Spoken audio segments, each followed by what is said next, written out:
గౌడ్ గారు ఏంటంటే హిందూ సాంప్రదాయ ప్రకారం భర్త భార్య ఇద్దరికి కూడా అంటే ఒకసారి వివాహం జరిగిందంటే జీవితకాలం ఉండే విధంగానే మన హిందూ సాంప్రదాయం చెప్తుంది. దీన్నే ఫారిన్ కల్చర్ కూడా ఇప్పుడు అనుసరిస్తుంది. కానీ ఇప్పుడు మనం ఫారిన్ కల్చర్ అనుసరిస్తూ పాశ్చాత్య దేశాలు అవలంబిస్తున్నటువంటి విధానాలను మనం కూడా అవలంబిస్తున్నారనుకోవచ్చా, లేకపోతే ఏంటి అంటే ఇలాంటి విపరీతమైనటువంటి బుద్ధుల కారణాలు ఏంటి? వివేహతర సంబంధాల గురించి మాట్లాడాలంటే ఫస్ట్ ఏంటంటే పెళ్లిళ్ళు చేసుకుంటున్నారండి. పెళ్లిళ్ళు చేసుకుంటున్నారా, అమ్మాయిని ఇక్కడనే వదిలేస్తున్నారు, వాళ్ళు ఎక్కువ ఫారిన్ వెళ్ళిపోతున్నారు, అబ్రాడ్ వెళ్తున్నారు, చదువుల కోసం మనం వెళ్తున్నారా, తర్వాత వచ్చి పెళ్లి తీసుకెళ్తాం భార్యనన్న కోణాలలో కూడా చాలా సంబంధాలు అలా జరుగుతున్నాయి. ఆ భర్త అక్కడ పోయినప్పుడు ఈ అమ్మాయి ఏం చేస్తుందంటే వేరే వాళ్ళతో రిలేషన్ లో ఆటోమేటిక్ గా వివేహతర సంబంధాలు పెట్టుకుంటున్నారు. అది ఎంతవరకు కరెక్ట్?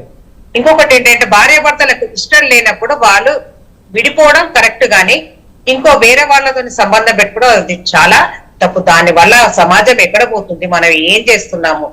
మెయిన్ ఈ అక్రమ సంబంధాల కారణం ఏంటంటే కుటుంబ వ్యవస్థ అండి. కుటుంబంలో సరిగ్గా పెంపకం కరెక్ట్ లేక కూడా ఈ లేడీస్ ఏం చేస్తున్నారంటే ఇలాంటి లేడీస్ ని ఓన్లీ ఆడవాళ్ళని అనకుండా మగవాళ్ళు కూడా భార్య ఉన్నాక కూడా ఇంకో వేరే వాళ్ళతో అక్రమ సంబంధాలు పెట్టుకొని ఆ అక్రమ సంబంధాల వల్ల ఆ భార్య భర్త ఇద్దరు కలిసి భార్యను చంపడము భర్తను చంపడము ఇలాంటి కేసులు ఎన్నో చూస్తున్నాము.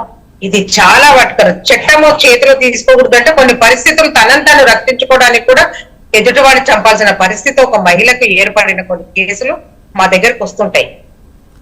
రైట్. సో ఇప్పుడు ఈ విషయం చెప్పాల్సిందంటే కరెక్ట్ టైంలో పెళ్లిళ్ళు అవ్వట్లేదు. పిల్లలకు కరెక్ట్ టైంలో పెళ్లిళ్ళు చెయ్యక కూడా పిల్లలు తప్పుదారి పట్టాల్సిన స్థితి వచ్చింది. ఇంకొకసారి ఏంటంటే ఇద్దరు పెళ్లిళ్ళు చేస్తున్నారు, పెళ్లిళ్ళు అబ్బాయి అబ్రాడ్ వెళ్ళిపోతున్నాడు, అమెరికాలో ఉంటాడు, తర్వాత వచ్చి తీసుకెళ్తాను అంటున్నారు. అంత లోపల కూడా ఈ అమ్మాయికి వేరే వాళ్ళతో రిలేషన్ ఆ విధంగా కూడా అక్రమ సంబంధాలు కొన్ని కుటుంబాలు అన్ని విధాల కరెక్ట్గా ఉన్నా కూడా లగ్జరీకి అలవాటు పడండి. కొంతమంది లగ్జరీకి అలవాటు పడి ఏం చేస్తున్నారంటే భర్త తోటి కరెక్ట్ లైఫ్ బాగాలేదని చెప్పేసి వేరే వాళ్ళతో రిలేషన్ పెట్టుకొని లగ్జరీ. కానీ అనురాధ గౌడ్ గారు అంటే భార్య భర్తల మధ్య సఖ్యత లేకపోవటం కూడా ఇలాంటి వివాహేతర సంబంధాలకి దారి తీస్తున్నటువంటి అంశాలు కూడా తెరపైకి వస్తున్నాయి. అది 100%, అది 100% అండి. ఇప్పుడు వాళ్లకు బాలేక భర్త ఇంకొక ఆవిడతో సంబంధం పెట్టుకోవడం, భార్య ఇంకొక అతనితో సంబంధం పెట్టుకొని వాళ్ళిద్దరి మధ్య సఖ్యత సరిగ్గా లేకుండా వీళ్ళిద్దరి జీవితాలు ఆ విధంగా కూడా వాళ్ళ చేతులతోటి వాళ్ళు పాడు చేసుకుంటున్నారని చెప్పొచ్చు. కానీ అది సమాజం ఆలోచించాల్సి, సమాజానికి మనం ఏం మెసేజ్ ఇస్తున్నాం? ఒక భర్త ఒక భార్య ఒక హిందూ స్త్రీగా మనం పుట్టినప్పుడు ఒక భర్తను చేసుకున్నప్పుడు చచ్చేంత వరకు అతనితోటి ఉండడమా, ఆయన చచ్చిపోయిన తర్వాత అలాగే ఆయన పేరు మీద ఉండడమా జరుగుతుంది.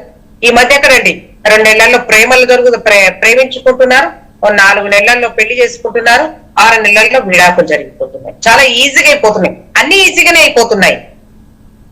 వెనకటి కంటే అసలు సంబంధం కుదరడం అంటేనే కష్టం. ఇప్పుడు సంబంధాలు కుదరడము ఈజీ, పెళ్లి చేసుకోవడము ఈజీ, విడిపోవడం అంతకంటే ఎక్కువ ఈజీ. రైట్. కృష్ణమాచారి గారు అంటే ఒక మహిళను వివస్త్రను చేసి ఆమె యొక్క మర్మాంగాలపై అంటే వాళ్ళు వికృత శాస్త్రలు చేయటం అంటే అక్కడ ఒక కుటుంబం వ్యవహరించినటువంటి ఆ వ్యవహారాన్ని ఏ విధంగా చూడొచ్చు, అంటే ఇది న్యాయపరంగా వాళ్ళని ఏ విధంగా శిక్షించవచ్చు అంటారు? ఖచ్చితంగా వాళ్ళకి శిక్ష పడుతుందండి. ముఖ్యంగా మహిళను వివస్త్రను చేయటం అనేది outraging modesty of a women 354 plus అలాగే మర్మాంగాల మీద చేయటము, శిరోముండనం చేయటం కూడా 324, అలాగే ఇంకా చాలా 10 సెక్షన్ల కింద వారికి ఐపీసీ కింద బిఎన్ఎస్ఎస్ ప్రకారం కానీ శిక్షించే అవకాశం ఎక్కువ ఉంది. ఖచ్చితంగా ఈ విఘటన నిరూపించబడితే శిక్షలు పడతాయండి. ఇది అనైతికం, ఇది అగైన్స్ ద